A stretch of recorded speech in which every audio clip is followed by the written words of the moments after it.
Hello Discovery Ridge stars. So it is time for our next paint with me video. And so one thing that I wanted to do with this painting was make it very user friendly. I wanted to direct this more towards the younger age groups, but also make it really customizable. And so I'm going to show you what it is that I've created, and then I'm going to talk about some options for customizing. So this is the painting that I have made this week for our paint with me video. It is a dandelion painting. I'll put a picture in here.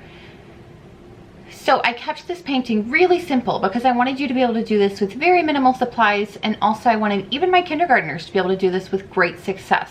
So if you're one of my older kids, you can definitely do this, of course, and then you can just take it up a few notches. So here is my painting, and it is grass, a sky, and then 3 dandelions, and one of them has the dandelion buds floating away. Something that I was thinking was that after you do the basics of this, it would be really fun if you added at least one animal or bug, something that is alive and could move in this painting. So I actually was inspired to make this because I was out for a walk, walking my sister's dog with her, and I saw all these dandelions in some of my neighbors' yards, and I saw all these bunnies, and there was one bunny actually munching on one of these dandelions, and it was the cutest thing I ever saw. And I actually took a video, which you probably won't be able to tell at all what's going on, but it was so cute that I made a video. So here is that piece of video. And he was actually munching off the little flower buds, and then at the end when he munched them all off, he actually ate the whole thing. He took the whole thing out of the ground and just ate it. It was so cute. So I thought it'd be really cute if I made a dandelion painting like this. And then if I was going to add to this, I would add a little bunny maybe right here, and he would be munching on this little bud right here. And I thought that would be so cute. So maybe I'll even do that after I'm done with this video. So that's what we're going to be making today, is our dandelion painting. If you want to paint this along with me, just join us. And if you don't have any paint supplies, or if you don't want to actually make the painting, you can just watch for fun. So as you just saw in that clip, we are going to be doing a dandelion painting. And so I thought I would start with a canvas that is, I think this is 11 by 14, I'm not quite sure. And it is horizontal, which means it's the long way. So I thought this might work a little bit better so we can do a few dandelions. Again, I don't know exactly what I want this to look like at the end, but I have some ideas. So we're gonna start by just covering this whole thing with a sky color. And so to do that, I generally don't like to do the whole thing just one shade of blue paint, even if I have a color that I like. So what I like to do is put blue and white on my plate, or maybe you could even do 2 kinds of blue. You don't have to use white if you don't want, but it is the best color usually. So what I'm gonna do is I'm gonna take my brush and I'm going to dip in the blue, and I'm gonna scoop some off the side of the white so I don't contaminate the whole pile. And then I have blue and white on my brush, and I'm just gonna go to my canvas back and forth and back and forth. So when we're painting like this, where we're trying to fill in a whole big block with one color, I do like to go the whole thing going one direction like this, because it creates a more calming look.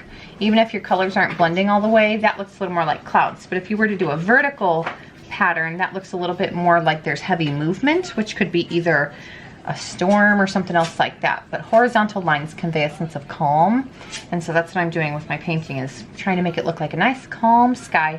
Something else I don't do is I don't run over the colors too much. I like them when they're not exactly all the way mixed up. I like it when they're streaky stripes, because it makes it look a lot more interesting that way. So I'm going to kind of move down the whole painting, and even though I do want the bottom of this covered with grass and dandelions, I'm not quite sure where all my grass is going to go. So it usually just works the best to cover the whole canvas top to bottom with your first background color, because your grass can cover it anyway. And sometimes if you don't cover the whole thing, you can actually see through and see where you stopped painting your sky. So again, each time I dip in my paint, I'm just dipping in either the white or the blue. Got some dry paint spots on there. And I'm just putting it on there, going back and forth a few times. Make sure you get all the way to the sides like that. Patching all those holes as you go, side to side, all the way from top to bottom. With acrylic paint especially, working in layers works best. I'm not going to be too picky about what it looks like down here, since I know I want most of this covered, but I do want to make sure I have a little something all the way top to bottom, side to side. Again, check your sides. You'll notice too that every time you start and stop, every time you put down or pick up your brush, you get a mark. So I'm going to show you that real quick. Do you see how I got that mark right there? So that's called a brush stroke, and we don't like those. So I always start all the way off the canvas and end all the way off the canvas. Start all the way off, end all the way off, all the way off, all the way off. If it's getting a little icky sticky, you can dip your brush in the water cup and then dab it on a napkin or something. If you go straight from your cup to your canvas, you're gonna get these big water streaks all the way down. And we don't like those either. So I'm just gonna take a look at it, see if I think it looks interesting. I think it definitely looks pretty cloudy, but it's a nice spring day. So there is my blue sky background. I'm actually gonna leave it just like that, let it dry, and then we'll come on and put some grass on.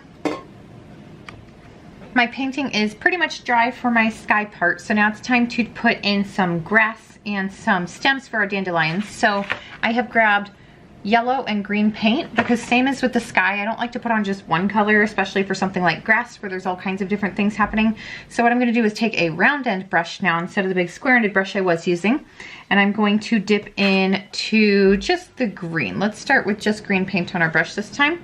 And with my round end brush, it can get nice and pointy when it's got a lot of paint on it. I actually have to pick my painting up like this to get all the way to the bottom. And I'm gonna start at the top and then press harder as I go down. And it makes a nice grass stroke like that. I'll show you that again. Start at the top, go down, pressing harder as you go. So it kind of goes like that. Make sure you don't have paint hanging off your brush like that. So it's kind of up to you how tall you want your grass to be. I'm thinking I want it to go maybe not quite halfway up, but I want some taller ones for my dandelions to go on. So that one got really big, that's all right. Add a little more water to my brush so that it'll glide a little smoother. And make sure they go off the bottom. I always forget to do that.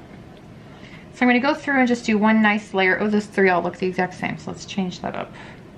So I'm gonna go through and do one layer of just green. Let's maybe try setting this like that. So one layer of just green, and I'm gonna take my brush and not clean it. I'm gonna do green and yellow together. And then do the same thing. And sometimes you can cross them like that. And then maybe I'll do something like that. And so I'm dipping in green and yellow this time. Ooh, that's too much paint. That one turned out super yellow, but that's all right. A little more water on my brush. And so we're gonna be going through and doing this as many times as we need to for us to fill the whole bottom of this and make it look like nice thick grass where we can't actually see any sky through.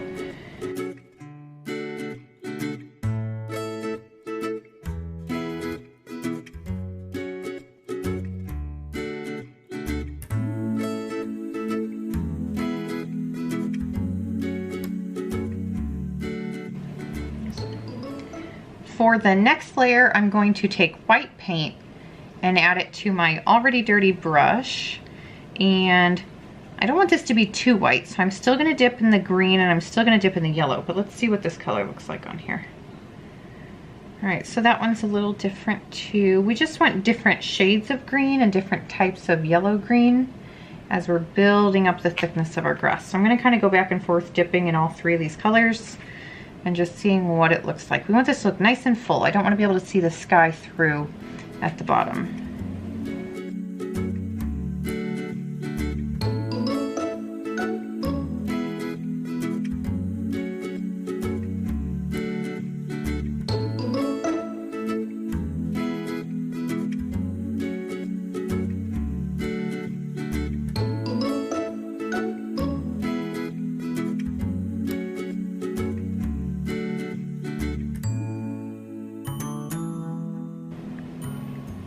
When you're finished putting your grass on there and you think it looks really nice, something you might want to do is make sure that you have some that are a little bit taller than the rest that you can put your dandelions on. I think it would be cute if we had some dandelions that were shorter down here in the grass and then maybe a couple that were up here taller. So I'm going to look at this and see if I think it needs anything else. I feel like all three of these look the exact same, so I'm going to make a taller one. Go like that. Maybe they're all the same color. I don't like that. Okay, anything else? Let's see, these three all look pretty similar. Just do that. All right, so now my grass is finished and we actually have to let this dry now. My grass is dried, so now we're going to be doing our dandelions. So I zoomed you in so that you could see a little bit better what I'm doing, and I'm going to be showing you up close how to make a dandelion. So we start our dandelion with that inside part, which is like where all of the little sticks with hair are connected to. So I am going to just choose a place, and it doesn't really matter if you put it directly on top of one of these grasses, because if you miss, it'll look like it's on top anyway. So I'm just gonna put that right there. So I put a dot right there to start my dandelion. And so what I'm going to do now is basically make kind of like a bicycle tire, the way that the spokes go on the inside of a bike wheel. So I'm gonna go like this. I'm gonna do a straight line up and down. I missed my circle, but that's all right. Straight line up and down through my center. You're gonna notice that your center kind of disappears, and that's okay. It's just showing us where this needs to go. I'm gonna make the letter T, like that, using a very light touch. I'm gonna make the letter X through my letter T.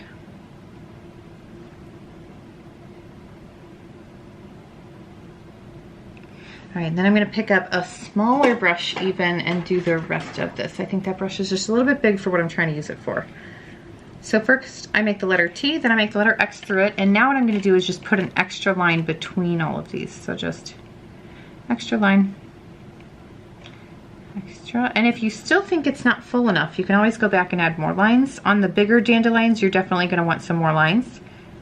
But I think for this one, this might be enough. So we want it to look like that nice fuzzy structure where if you blow it, all these separate little, what are these called? They're not leaves. Separate parts are gonna go flying. All right, so we have a nice fuzzy flower here. And then on the ends of these, what I wanna do is put either the little puff balls, or if you actually look at the top, it almost looks like hair. So I can take my tiny little brush and I'm gonna kind of flick, flick, flick, flick. Make it look kind of hairy. Like that. So one thing I'm noticing is this is a very large area here to not have anything, so I'm going to add one there. So I'm going to go through and make the ends of this nice and fuzzy by flicking them out like this.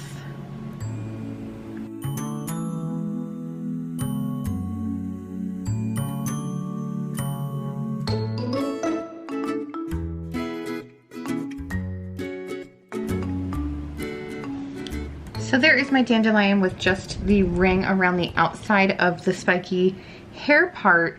But when you look at a dandelion, it's actually not like, this would be like if there was a hula hoop with hair on the outside, but what we want is for it to look like a spear, which is totally round all the way.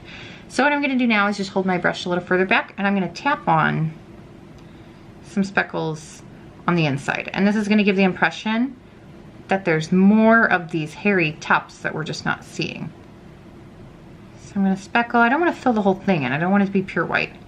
But I'm gonna speckle a little bit so it looks just a little more full. And see how that looks just a little bit more fuzzy without losing the structure? All right, so there's my little dandelion.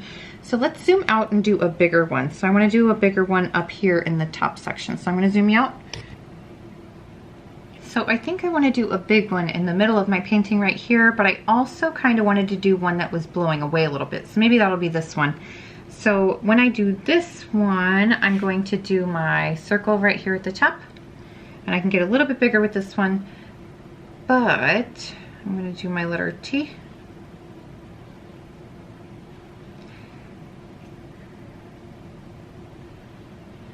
And I wanna make it look like the section right here has actually been blown off. So I'm actually not gonna put anything in that section right there, but I'm gonna fill in all the rest of it. So I'm gonna do the letter X.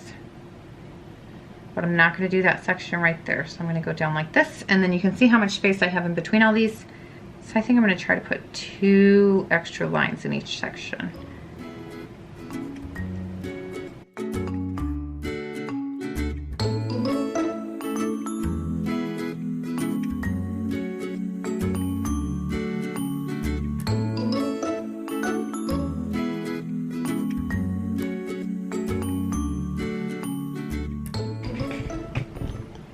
Once I have all my lines, I can do my hair on the outside.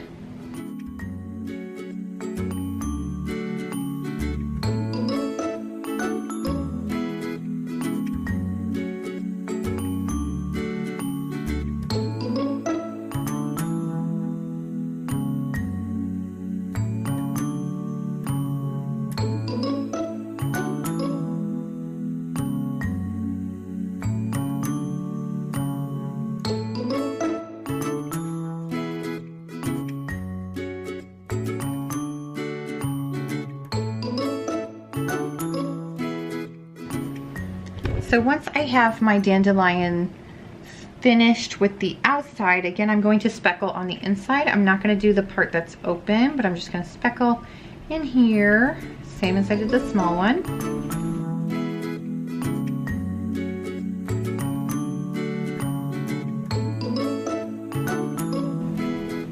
Now for the section that's missing, I want to make it look like these actually got blown away by the wind or something. And so what I'm going to do is I'm going to draw some of these kind of floating off here. So what I want to do is do the little stick, and it'll be close. And I think I'm going to do them kind of like trailing off like this.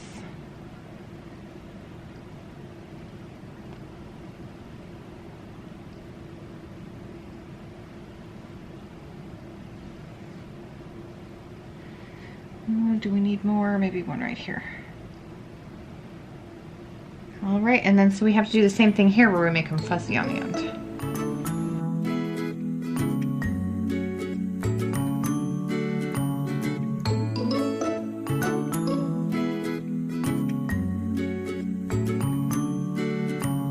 All right, and I think it just looks a little bit plain in here. I don't know if it would be that clean of a break, so what I'm gonna do is I'm gonna add just a little something, make it look like you got left behind. There we go. Maybe something like that. There. So it looks like there was something there, but most of it got blown away. If you really wanted to, you could take some brown paint and put it on the bottoms of those. Oops, I forgot one. You could put on the bottoms of these so that it looks like it's a little seed part that comes out of the middle. But we're gonna leave them just like that, nice and simple. And I think I need one more dandelion to make this look just a little more even. And let's put it over here.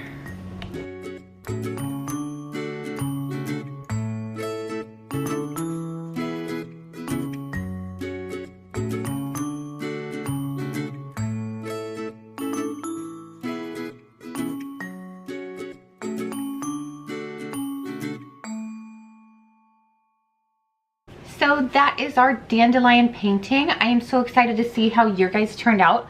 But also, like I said in the beginning, I'm going to challenge you to see if you can add at least one thing in this painting that's either maybe a butterfly, or maybe it's a bunny, or maybe it's some other animal that's in the grass, or it could even be a snake down here. That'd be really cute. But just think about a way that you could add at least one thing to your painting that is either an animal or a bug, something that's alive. And that way everybody's painting looks different somehow. So you guys show me what you've come up with, and maybe I'll add a bunny to my painting, and I'll show you what I've come up with in a few days. So I hope you guys have fun with this. I hope you enjoyed the video, and I'll talk to you real soon.